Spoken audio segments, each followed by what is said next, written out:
സുരേഷ് ഗോപിക്ക് കട്ടു പറയേണ്ടുന്നത് ജനങ്ങളാണ്. തൃശ്ശൂർക്കാർ അനുഭവിക്കാൻ ഇരിക്കുന്നതേ ഉള്ളൂ. KB ഗണേഷ് കുമാറിൻ്റെ പുതിയ സംസാരമാണ്. നേരെ നോക്കുന്നത് സുരേഷ് ഗോപിയിലേക്കും. ഇപ്പം ഞാൻ ഗണേഷ് കുമാറിനെതിരായിട്ട് എന്തെങ്കിലും പറയണമല്ലേ, അതല്ല ഉദ്ദേശിക്കുന്നത്. അത് ഞാൻ തൽക്കാലം പറയത്തില്ല. പക്ഷേ ഈ കാര്യത്തിനോട് എനിക്ക് യോജിപ്പില്ല, ഈ അഭിപ്രായത്തോടെ. അതായത് 2021 തെരഞ്ഞെടുപ്പും ഒക്കെ കഴിഞ്ഞതിന് ശേഷമാണ് നമ്മുടെ തൃക്കാക്കരയിലെ ഉപതെരഞ്ഞെടുപ്പ് PT തോമസിൻ്റെ മരണത്തെ തുടർന്നുണ്ടായത്. അദ്ദേഹത്തിൻ്റെ ഭാര്യ ഉമാ തോമസ് അവിടെ മത്സരിക്കുന്നു. മണ്ഡലം പിടിക്കാൻ വേണ്ടിയിട്ട് കാരണഭൂതനും സംഘവും അവിടെ ക്യാമ്പ് ചെയ്യുകയാണ്. അവിടെ അന്ന് ആ കാരണഭൂതം പ്രസംഗിച്ചെന്നറിയാമോ? 2016 2021 നിങ്ങൾക്കൊരബദ്ധം പറ്റി, അത് തിരുത്തണമെന്ന്. തിരുത്തി കൊടുത്തു. CPMൻ്റെ ഒരു സ്വതന്ത്ര സ്ഥാനാർത്ഥി, ഏതോ ആശുപത്രിയിലെ ഒരു ഡോക്ടർ, പ്രൈവറ്റ് ആശുപത്രിയിൽ പൈസ കൊടുത്തിട്ട് MBBS ഒക്കെ എടുത്ത് അവിടെ കയറിയ ഡോക്ടറെ പിടിച്ചുകൊണ്ട് വന്ന് നിർത്തിക്കഴിഞ്ഞ് 8 നിലയിലാണ് പൊട്ടിയത്. പിണറായി വിജയൻ അങ്ങനെ പറഞ്ഞിട്ടുണ്ടെങ്കിൽ അത് തിരിച്ചടി കിട്ടിയിട്ടുണ്ടെന്നുള്ളതാണ്. തിരുത്താനുള്ള അവസരം ജനങ്ങൾ തിരുത്തും. അതുപോലുള്ളൊരു വർത്തമാനമല്ലേ ഇപ്പോൾ ഇവിടെ നടത്തിയിരിക്കുന്നത് ഗണേഷ്. എന്ത് തിരുത്താൻ? അവർ നന്നായി ആലോചിച്ചു. അവിടെ 700-7000 വോട്ടല്ല ഭൂരിപക്ഷം, 170,000 വോട്ടിൻ്റെ ഭൂരിപക്ഷത്തിലാണ് വിജയിച്ചിരിക്കുന്നത്. 5 വർഷം 2019 തോറ്റിട്ടും അവിടെ വീണ്ടും അവിടെ നിന്നു. അവിടെ 5 വർഷക്കാലം താമസിച്ചു. കരിവന്നൂർ ബാങ്ക് ഇടപാട് തട്ടിപ്പ് പ്രശ്നമെല്ലാം തന്നെ പൊതുജനങ്ങളോടൊപ്പം നിന്ന് പിന്നെ അതിനെതിരെ പ്രതിഷേധിച്ചു എന്നുള്ളതാണ്.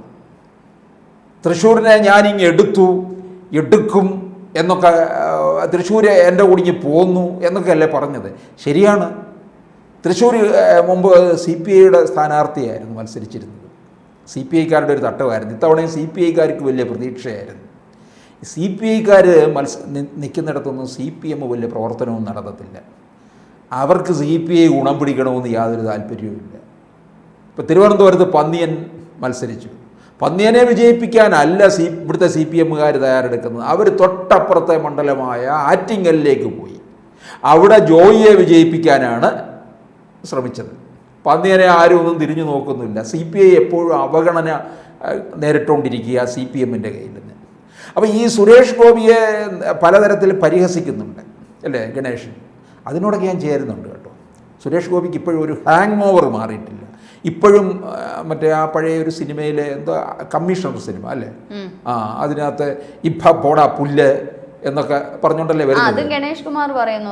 ആ ഒരു SP-യുടെ തൊപ്പിയും വെച്ചുകൊണ്ട് തൻ്റെ സ്വന്തം കാറിൽ അന്നത്തെ കാലത്തൊക്കെ തൊപ്പി കാറിനകത്ത് വെച്ചിരുന്നു, അതെല്ലാവരും കണ്ടില്ലേ എന്നൊക്കെ പറഞ്ഞുകൊണ്ട് ഗണേഷ് കുമാർ അതിനെ വിമർശിക്കുന്നുണ്ട്. പക്ഷേ സാർ അങ്ങനെ അനുകൂലിക്കുവാണെങ്കിൽ ഞാൻ തിരിച്ച് പ്രതികൂലിക്കും. ഗണേഷ് കുമാറിന് ഈ പറഞ്ഞതുപോലെ ഹാങ് ഓവർ ഒന്നും മാറിയിട്ടില്ല. ഇന്ന് BJPയിലെ കുറേ അനുയായികൾ ഈ പ്രതിഷേധമായിട്ട് വന്നപ്പം തോളത്തൊക്കെ കൈ വെച്ചിട്ട് മറ്റേ സിനിമാ സ്റ്റൈലിലൊക്കെ കവിളിലൊക്കെ ഒന്ന് തലോടി, ആ തലോടലിൽ തന്നെ അറിയാം ഒരെണ്ണം കൊടുത്തതാണെന്നുള്ളത് BJP പ്രതിഷേധിക്കാൻ വന്നവർക്ക്.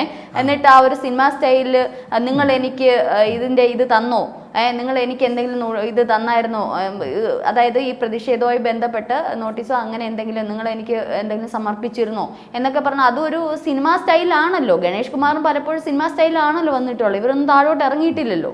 അല്ല, ഇതിനകത്ത് വേറൊരു കാര്യമുണ്ട്.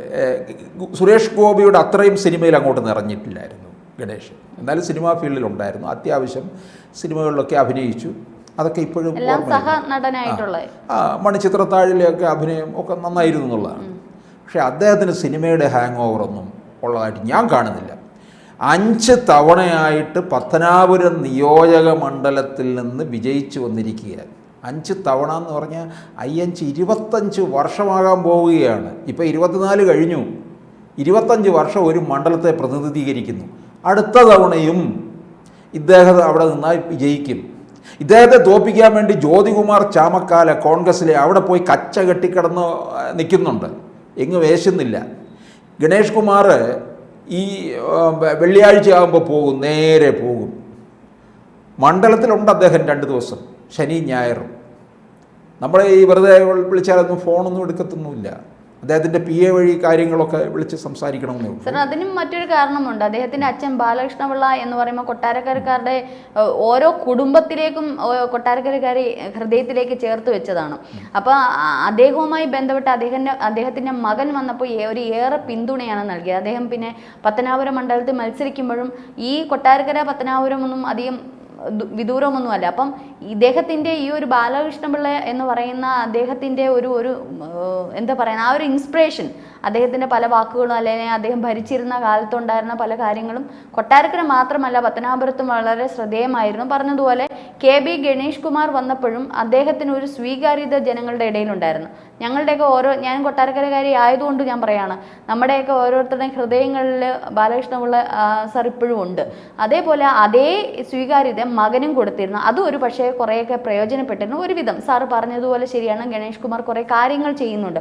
പക്ഷേ അതിലും അവിടുത്തെ ജനങ്ങൾക്കറിയാം എന്തൊക്കെ ചെയ്യുന്നുണ്ട് എന്തൊക്കെ ചെയ്യുന്നില്ല എന്നുള്ളത്. പുറം ചട്ടയിൽ അദ്ദേഹം ചെയ്യുന്ന ഓരോ കാര്യങ്ങളും ഭയങ്കരമായിട്ട് ഒരെണ്ണം ചെയ്യുവാണെങ്കിൽ അത് ഈ പറഞ്ഞതുപോലെ സോഷ്യൽ മീഡിയയിലൊക്കെ ഒരു സിനിമ സ്റ്റൈല് തന്നെ അദ്ദേഹം പലർക്കും വീട് വെച്ച് കൊടുക്കുന്ന അദ്ദേഹത്തിൻ്റെ ഭാര്യ, ഇപ്പോഴത്തെ ഭാര്യ അതിനൊപ്പം നിൽക്കുന്നതുമൊക്കെ ഒരെണ്ണം ചെയ്യുമ്പം തന്നെ അതൊക്കെ ഭയങ്കരമായിട്ട് ജനങ്ങളിലേക്ക് എത്തിക്കുന്നുണ്ട്. അപ്പം അദ്ദേഹം ചെയ്യുന്നു എന്നുള്ളൊരു തോന്നലാണ്. പക്ഷേ അദ്ദേഹം ചെയ്യുന്നത് എന്താണെന്നുള്ളത് പത്തനാപുരംകാർക്ക് അറിയാം. അത് അടുത്ത തെരഞ്ഞെടുപ്പ് വരുമ്പോൾ അത് കൃത്യമായിട്ട് അത് പ്രതിഫലിക്കുകയും ചെയ്യും. ബാലകൃഷ്ണപിള്ളയ്ക്ക് ഒരു തരം മാടമ്പി സ്വഭാവമുണ്ട്, പക്ഷെ ഗണേഷിന് ആ സ്വഭാവം ഇല്ല. പണ്ട് ഈ പത്തനാപുരം ഉണ്ടല്ലോ, പണ്ടൊരു പേരുണ്ടായിരുന്നു പത്തനാപുരത്തിന്, കാട്ടുപത്തനാപുരം എന്നാണ്. ഒരു പരിഷ്കാരവും ചെന്നിട്ടില്ലാത്ത പത്തനാപുരംകാരോട് കാട്ടുപത്തനാപുരം എന്ന് പറഞ്ഞാൽ അവർ തല്ലും. പക്ഷെ ഇന്ന് പത്തനാപുരം ചെന്ന് നോക്കണം, വളരെ മാറിപ്പോയി എന്നുള്ളതാണ്. ഇപ്പോൾ ആ പഴയ കാട്ടുപത്തനാപുരമൊന്നും അല്ല.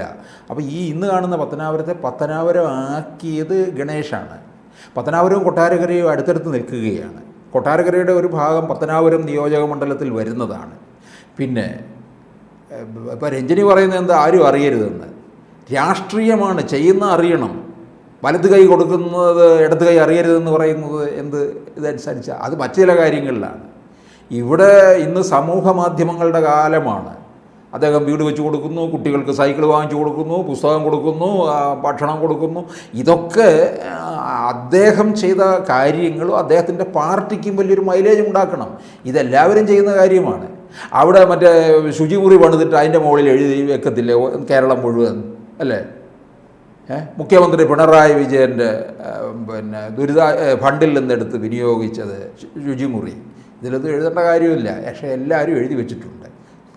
പക്ഷേ ചില MLA-മാരും മറ്റുമൊക്കെ ചെയ്യുന്നത് അവർ സോഷ്യൽ മീഡിയ നന്നായിട്ട് ഉപയോഗിച്ച് കൂടുതൽ ജനങ്ങളിലേക്ക് അത് എത്തിക്കുമെന്നുള്ളതാണ്. അത് ഗണേഷിൻ്റെ ഒരു കഴിവാണ്. സാറ് ചെയ്യുന്നു എന്ന് പറഞ്ഞപ്പോൾ തിരിച്ച് ഞാനത് പറയാൻ വന്നത്, സുരേഷ് ഗോപി പലതും ചെയ്യുന്നത് ഈ പറഞ്ഞതുപോലെ വീഡിയോ പല മാധ്യമങ്ങളിൽ വരുമ്പോഴാണ് അത് പുറത്തേക്ക് വരുന്നത്. അല്ലാതെ അദ്ദേഹം ചെയ്യുന്ന എന്ത് കാര്യങ്ങളാണ് പുറത്തു വരുന്നത്? സുരേഷ് ഗോപിക്ക് ഈ ആവശ്യമില്ലാത്ത കുറെ ഗോഷ്ഠികളും കാര്യവും. അത് അദ്ദേഹത്തിന്റെ ഭാര്യ വീട്ടിന്റെ മുറ്റത്ത് പൊങ്കാല ഇടുമ്പോൾ ഇദ്ദേഹം കൊതുമ്പിന്റെ ഒരു അംശം വലിച്ചു കീറി അങ്ങോട്ട് കൊടുക്കുന്നു. ഇതൊക്കെ മീഡിയക്കാരുടെ മുമ്പിൽ ഇങ്ങനെ എഴുന്നള്ളിച്ച് നിൽക്കേണ്ട കാര്യമുണ്ടോ?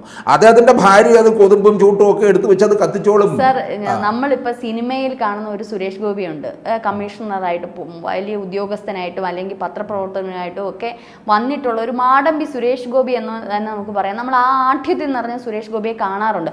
പക്ഷെ ഫാസിൽ ഉൾപ്പെടെയുള്ള പല സംവിധായകരും പറയുന്നത് അദ്ദേഹത്തിൻ്റെ അത് നാച്ചുറൽ ആക്ടിങ് ആണ്. അദ്ദേഹത്തിൻ്റെ സ്വഭാവം എന്താണോ അതാണ് അദ്ദേഹം സിനിമയിൽ കാണിക്കുന്നത്. അദ്ദേഹത്തിൻ്റെ സ്വഭാവം എന്താണോ അത് തന്നെയാണ് സിനിമയിലും വീട്ടിലും അദ്ദേഹം കാണിക്കുന്നത്. ഇത് നമ്മൾ സിനിമയിൽ കണ്ട സുരേഷ് നമ്മൾ പേഴ്സണലൊന്നും അല്ലെങ്കിൽ അദ്ദേഹത്തിൻ്റെ വീട്ടിൽ എങ്ങനെയാണെന്ന് നമ്മൾ കണ്ടിട്ടില്ല. നമ്മൾ ഈ സിനിമയിലൂടെയാണ് അദ്ദേഹത്തെ വീക്ഷിക്കുന്നത്. ഇപ്പോൾ അദ്ദേഹം മന്ത്രിയായതിനു ശേഷമാണ് അദ്ദേഹത്തിൻ്റെ ഈ ഗോഷ്ഠികൾ നമ്മൾ കാണുന്നത്. പക്ഷേ അദ്ദേഹത്തിൻ്റെ ഭാര്യയ്ക്കും മക്കൾക്കും അതേപോലെ അമ്മയ്ക്കും ഒക്കെ അറിയാം അദ്ദേഹം ഇങ്ങനെ തന്നെയാണ് വീട്ടിൽ, അല്ലെങ്കിൽ വീട്ടിലുള്ള സ്വഭാവം തന്നെയാണ് ഇതേ സുരേഷ് ഗോപി തന്നെയാണ് സിനിമയിലും എന്നുള്ളത്.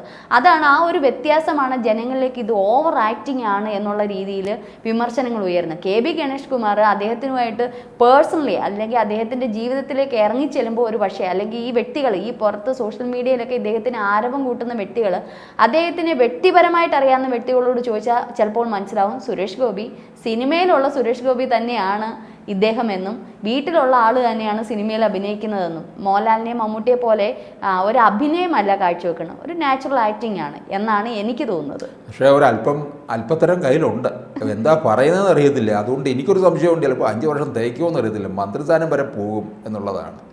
എന്തും അങ്ങ് പറയാമെന്നുള്ള അതാ സിനിമയുടെ ഹാങ് ഓവർ വിട്ടിട്ടില്ല എന്നുള്ളതിന് തെളിവാണ് കേട്ടോ അത്. ഓക്കെ, എന്തായാലും നമുക്ക് കണ്ടറിയാം. ഓക്കെ, കൂടുതൽ വാർത്തകളും വിശേഷങ്ങളും നിങ്ങളിലേക്ക് എത്താൻ ABC മലയാളം സബ്സ്ക്രൈബ് ചെയ്യുക, ബെൽ ബട്ടണും അമർത്തുക.